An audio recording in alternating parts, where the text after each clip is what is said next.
Hocam, buranın çorbasını gönderiyor. He? Çorbayı. Tamam. Şaka yok. Tahta olanları oraya bu tarafa aktar. Yok ki ocak çorba. Tamam oradan doldur. Abi ben koymadım.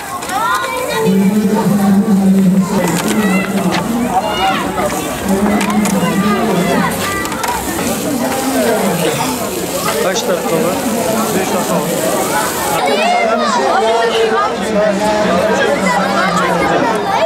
Allah'ın içinde bulunmuş olduğumuz Ramazan ayını şehr-u Ramazan ellezî unzile fîhil Kur'an.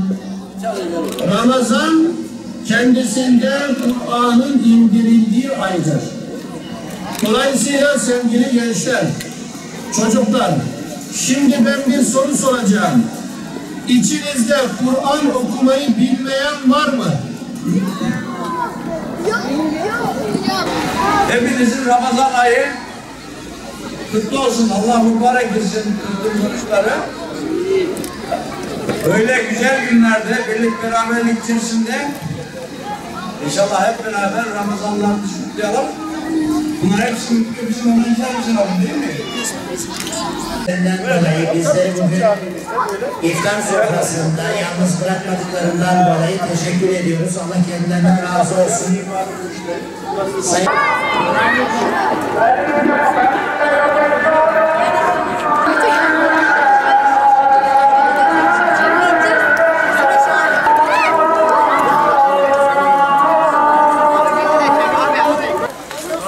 Kebaplarınızı aferin. Başla lan. Bana da bak. Başlayın lan başlayın.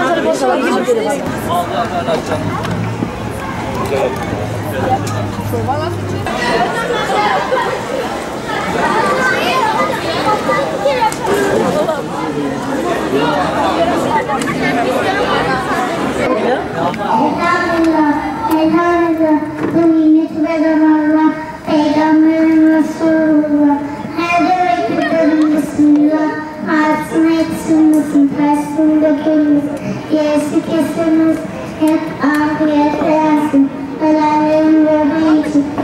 Bizler hayat doğru ile yanlışın, çirkiniyle güzelin, adaletle zulmün mücadelesinden ibarettir. Bizler de bu vesileyle gencin süsü güzel ahlaktır hadisi şerifi gereğince dedik ki binlerce genç yetiştirebiliriz, binlerce proje yapabiliriz, binlerce hayırlı çalışmalar yapabiliriz ama biz istiyoruz ki bir gencin hidayetine vesile olalım, bir gencin namazına vesile olalım, bir gencin güzel ahlak sahibi olmasına vesile olalım. Bu gayretle çalışmaktayız. Bu gayretle çalışmalarımızı sürdürüyoruz. Elhamdülillah 5,5 seneye yakındır bu camide görev yapıyorum. Ve gündüzlü hafızlık projelerimiz özellikle mevcuttur.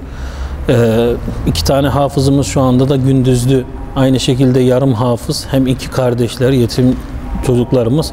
Onlar hafızlıklarını sürdürmektedir. Gündüzlü gidip gelmektedirler. Ayrıca diğer çocuklara da bu etkinliğimiz camiyi sevdirmek, Allah'ı sevdirmek, Allah'ı tanıtmak, Allah'ın yani dinimiz ilahi kelimetullah gayretiyle çalışmalarımızı sürdürmektir. Vatana, millete, İslam'a hayırlı evlatlar yetiştirmektir. Gayemiz de bu yöndedir.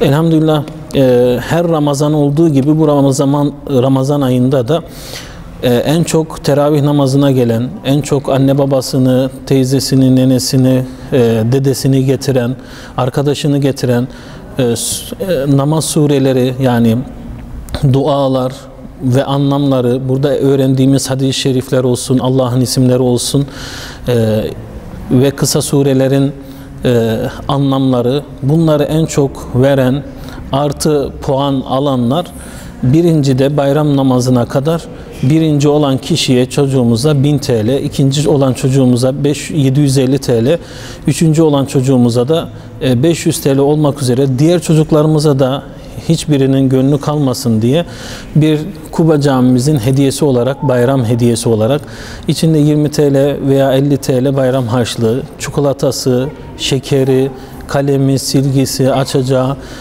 çocukların sevineceği, yani camiyi sevdireceğimiz bir proje olarak sürdürmekteyiz. Elhamdülillah çocuklarımız da olduğu gördüğünüz gibi 300'e yakın çocuğumuz geldiler. Elhamdülillah kebap ikramında bulunduk. Kendimiz yaptık, kendimiz elhamdülillah ikram ettik.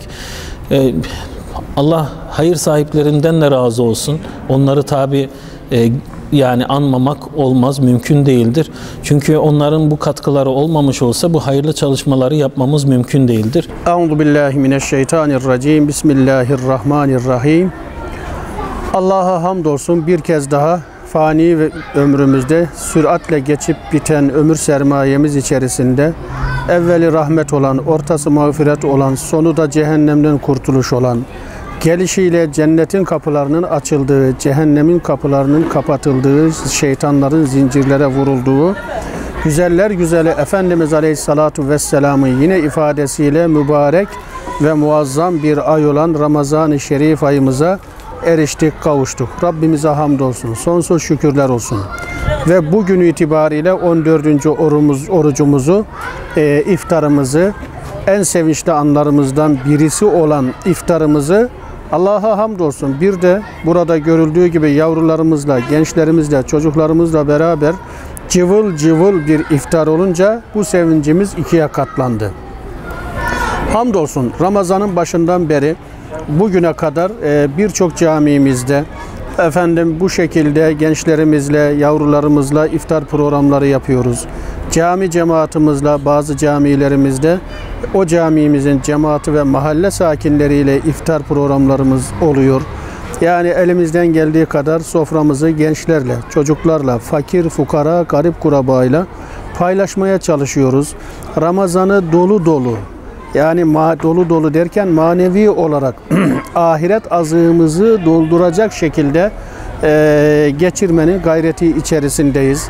Allah razı olsun görevlilerimiz, cami görevlilerimiz, Kur'an kursu hocalarımız bu konuda güzel hizmetlere imza atıyorlar. İşte bugün de burada Kuba Camii'mizde camimizin görevlisi Emrullah Sarman hocamız, yine bu camimiz bünyesinde faaliyet gösteren Kur'an kursumuzun görevlisi Kur'an kursu hocamız, böyle mahallenin gençlerini, özel yaz kurslarına gelen çocuklarımız, onun dışında işte bu mahallede sakin yavrularımızla, işte 150-200'e yakın yavrumuzla beraber gerçekten çok mutlu, mesrur olduğumuz bir iftar yaşadık. İnşallah kalan günlerde de bu faaliyetlerimiz görevlilerimizle, gençlerimizle, çocuklarımızla beraber devam edecek. İnşallah görevlilerimiz bunlarla beraber mahallelerindeki muhtaç insanlara yardımlar ulaştırmaya çalışıyorlar. Gece gündüz nerede bir bilgimiz dahilinde bir ihtiyaç sahibi varsa karınca kararınca yardımcı olmaya, destek olmaya, ihtiyaçlarını gidermeye çalışıyoruz. İnşallah Rabbim bu muazzam ve mübarek, muhteşem Ramazan-ı Şerif ayından feyzinden, bereketinden azami derecede istifade etmiş olarak ayrılmayı nasip eylesin. Tabii en önemlisi ve Rabbimizden en önemli duamız odur ki şu bizim yaşadığımız güzellikleri en kısa zamanda şu anda dünyanın dört bir yanında zulüm altında inim inim inleyen kardeşlerimize de, başta Filistin'imiz, Gazze'miz, Aksa'mız olmak üzere, Doğu Türkistan'ımız olmak üzere daha nice dünyanın dört bir yanında zulme uğrayan kardeşlerimiz varsa Rabbim onlara da en kısa zamanda inşallah nasip eylesin. Kardeşlerimizi mansur ve muzaffer eylesin. Rabbim ayaklarını sabit kadem eylesin. Cenab-ı Allah İslam alemine şuurlar ihsan eylesin. Rabbim müminlere, Müslümanlara Filistin'ini, Gazze'sini, Aksa'sını, Doğu Türkistan'ını kurtaracak kıvama gelmeyi nasip eylesin.